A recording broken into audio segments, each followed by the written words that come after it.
Very good morning, students. Today we'll be dealing with the topic of a procedure for execution and the executing code.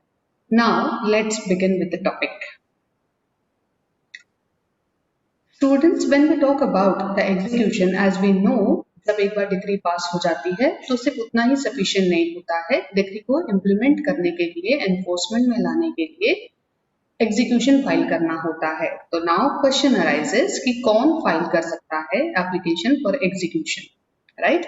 तो who can make an application for execution has been provided under order 21 rule 15 and 16. Now let's begin with the topic. कौन कौन कर सकता है application? एक तो degree holder कर सकता है, दूसरा legal representative of the deceased degree holder कर सकता है। इसके अलावा कोई भी पर्सन जो क्लेम कर रहा है अंडर द डिग्री होल्डर, वो पर्सन एप्लीकेशन कर सकता है एग्जीक्यूशन के लिए। इसके अलावा one or more joint holders of the degree ये कर सकते हैं एप्लीकेशन एग्जीक्यूशन के लिए। And lastly is the transferee of the degree can make an application for execution of the degree. तो इसमें हमने क्या क्या देखा? एक डिग्री होल्डर है, एक legal representative of deceased degree holder है, नेक्स्ट इज एनी पर्सन जो भी क्लेम कर रहा है डिग्री होल्डर के अंडर, एक या एक से ज्यादा का जॉइंट होल्डर है, या फिर ट्रांसफरी ऑफ द डिग्री। ये लोग एप्लीकेशन कर सकते हैं फॉर एग्जीक्यूशन। किसके अगेंस्ट में एप्लीकेशन किया जा सकता है एग्जीक्यूशन का? तो जजमेंट डेटर के अगेंस्ट में किया जा सकता है, या फिर अगर मान लीजिए जजमेंट डेटर की डेथ हो गई है देन इन दैट केस उसके लीगल रिप्रेजेंटेटिव के अगेंस्ट में किया जा सकता है। इसके अलावा ऐसा कोई भी पर्सन जो जजमेंट डेटर के अंडर क्लेम करता है उस पर्सन के अगेंस्ट में भी हम एग्जीक्यूशन कर सकते हैं। यहाँ तक कि श्योरिटी जो होता है जजमेंट डेटर का, उसके अगेंस्ट में भी हम एग्जीक्यूशन का एप्लीकेशन मूव कर सकते हैं।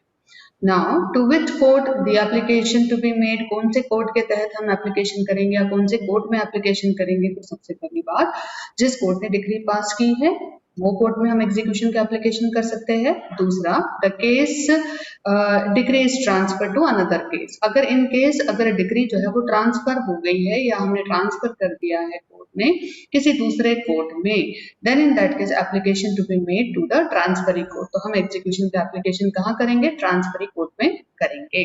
तो इस तरीके से वो कोर्ट जिससे डिग्री पास की है, और इन केस अगर मान लीजिए केस ट्रांसफर हो गया है एक कोर्ट से दूसरे कोर्ट में, तो जिस कोर्ट में बेसिकली मैटर ट्रांसफर हुआ है उस ट्रांसफरी कोर्ट में हम एग्जीक्यूशन का एप्लीकेशन करेंगे ना।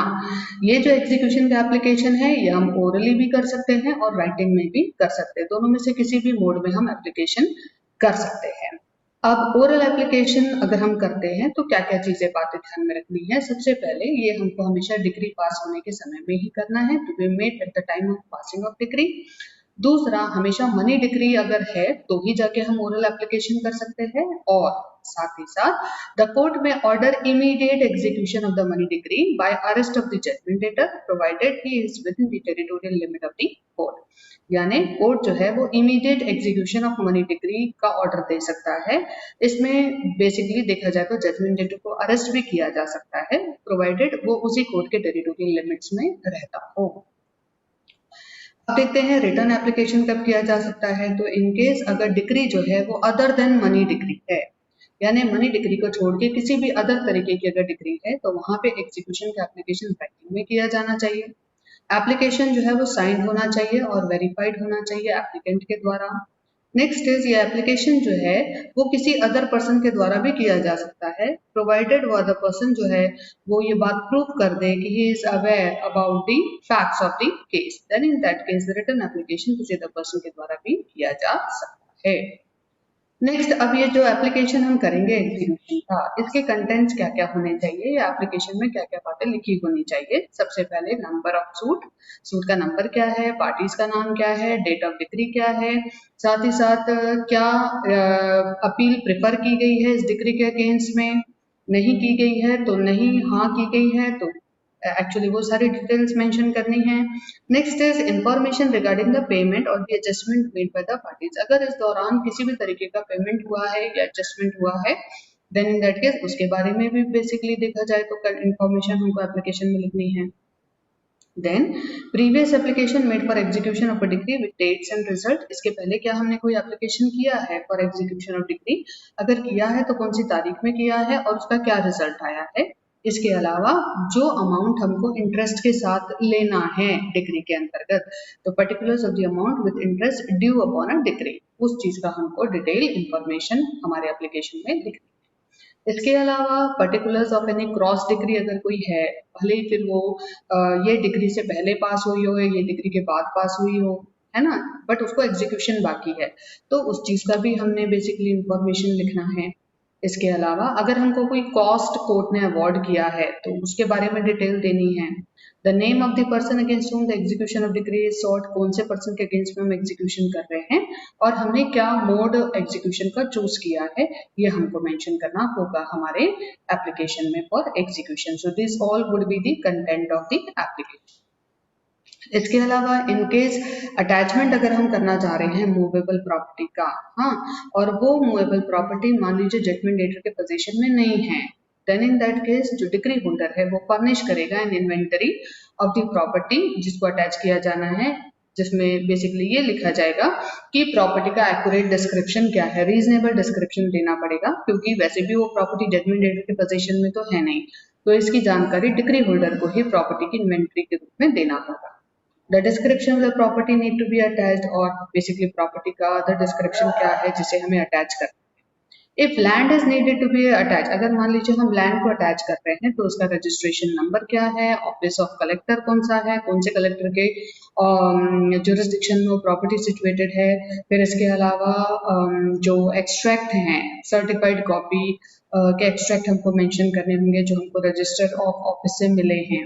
इसके अलावा सर्टिफाइड एक्सट्रैक्ट में स्पेसिफाई पर्सन किसके नाम पे प्रॉपर्टी रजिस्टर्ड है, यानी हु इज द प्रोप्राइटर या किसके पास पोजीशन में है, राइट, तो ये सारी डिटेल जो है उसमें होनी चाहिए। इसके अलावा if the application is made for arrest and detention in prison of the judgment debtor it shall state the grounds on which the arrest is applied for, अगर मान लीजिए हम चाह रहे हैं कि अरेस्ट कर लिया जाए या डिटेन कर लिया जाए जजमेंट डेटर को प्रिजन में, देन इन दैट केस कौन से ग्राउंड्स के ऊपर हम उसका अरेस्ट मांग रहे हैं, ये चीज आपको मेंशन करना जरूरी है। Now let us see what is actually the procedure.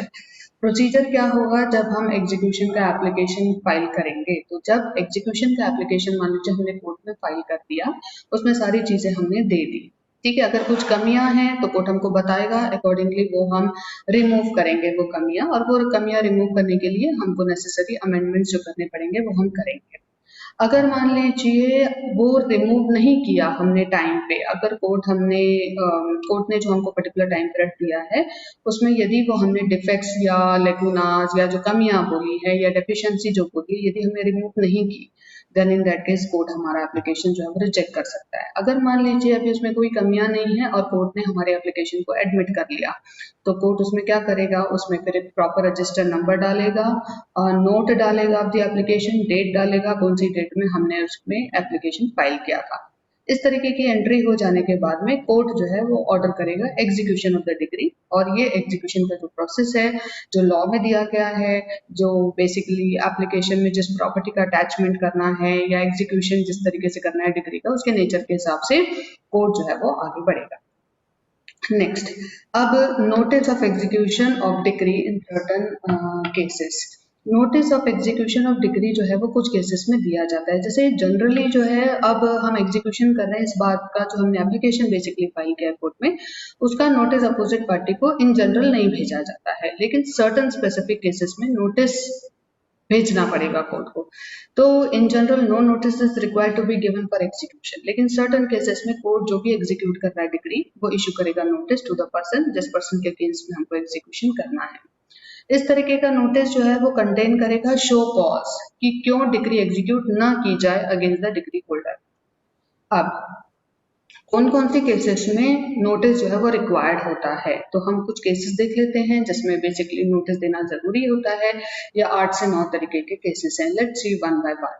सबसे पहले, if the application for execution is made after lapse of more than 2 years from the date of decree. अब डेट ऑफ डिग्री हो जाके भी 2 साल हो गए हैं, यानी डिग्री पास होके 2 साल हो गए हैं और 2 साल के अंदर हमने एग्जीक्यूशन फाइल नहीं किया, तो 2 साल के बाद जब हम एग्जीक्यूशन फाइल करेंगे, देन इन दैट केस हमको एग्जीक्यूशन फाइल करने के बाद में अपोजिट पार्टी को नोटिस सर्व करना पड़ेगा। If the application is made after expiration of more than 2 years from the date of last order made against the party against whom the execution is applied for, कहने का मतलब है जो भी application हमने किया है, एक तो वो 2 साल के बाद किया है एक्सपायरी के बाद में, ठीक है, और साथ ही साथ हमने from the date of the last order made against that party, यानी वो पार्टी के अगेंस्ट में जो लास्ट ऑर्डर पास हुआ है उसके बाद में हमने एग्जीक्यूशन का एप्लीकेशन किया है। पहले वाले इसमें डिक्री पास होने के बाद किया था, दूसरे वाले में हमने कोई ऑर्डर पास हुआ है लास्ट ऑर्डर, और उसके बाद में भी 2 साल गुजर चुके हैं। उसके बाद में हम देखा जाए तो एग्जीक्यूशन अगर फाइल करना चाह रहे हैं तो उनको नोटिस सर्व करना पड़ेगा। If the execution is applied for against the legal representative of the judgment debtor के अगेंस्ट में, यानी डिक्री पास हुई थी जजमेंट डेटर के अगेंस्ट में, लेकिन इसको इम्प्लीमेंट करते वक्त में हमने पाया कि जजमेंट डेटर की डेथ हो गई है, बट इसको एग्जीक्यूट करना है या इम्प्लीमेंट करना है तो we have a legal representative now. तो लीगल रिप्रेजेंटेटिव को अवेयर कराने के लिए कि भाई उनके अगेंस्ट में एक एग्जीक्यूशन पेंडिंग है, हमको उनको नोटिस देना जरूरी है। If the application is made for execution of a decree passed by any of the superior court of any reciprocating territory, तो कहने का मतलब है कि अगर application for execution of degree किया जाता है, ऐसी डिग्री जो कि सुपीरियर कोर्ट्स के द्वारा की गई है of any reciprocating territory, then in that case हमें क्या करना पड़ेगा, डेफिनेटली हम एग्जीक्यूशन कहीं और से करा रहे हैं, डिग्री किसी और कोर्ट से पास हुई है, then in that case notice जो है वो एग्जीक्यूशन का जजमेंट डेटर को भेजा जाएगा। If the execution is sought against the assignee or receiver insolvency of an insolvent, तो कहने का यहाँ पे if the execution is sought, अगर हमको किसी असाइनी या फिर रिसीवर इन इंसॉल्वेंसी के अगेंस्ट में अगर हमको भेजना है इंसॉल्वेंट पर्सन को, तो भी हमको एक नोटिस जो है वो सर्व करना पड़ेगा। If money decree is sought to be executed by arrest and detention in prison of the judgment debtor, अगर मान लीजिए हमको मनी डिक्री बेसिकली एग्जीक्यूट करनी है और ऐसा करते वक्त में जजमेंट डेटर को जेल में, प्रिजन में या अरेस्ट कराना है या डिटेन कराना है, तो उसके लिए भी हम जब एग्जीक्यूशन फाइल करते हैं तो उसका नोटिस हमको जजमेंट डेटर को भेजना पड़ेगा।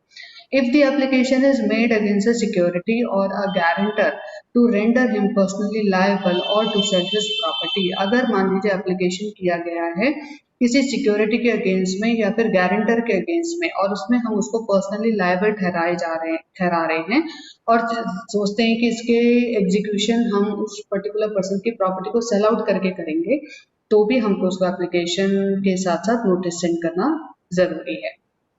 If application is made by the transfer or assignee of the decree holder, अगर डिग्री होल्डर के अजाइनी या फिर ट्रांसफरी एप्लीकेशन करते हैं तो इस बात का नोटिस भी हमको जजमेंट डेटर को देना पड़ेगा। कोर्ट जो है जब इस तरीके का बेसिकली नोटिस देखता है और उसको ऐसा लगे कि ये नोटिस ये सर्व करना अननेसेसरली डिले कॉज करेगा या डिफीट कर देगा एंड्स ऑफ जस्टिस, तो कोर्ट जो है इस नोटिस सेंड करने के फॉर्मेलिटी को इन सर्टेन केसेस डिस्पेंस कर सकता है, बट ऐसा करते वक्त में court have to assign a reasons for the same.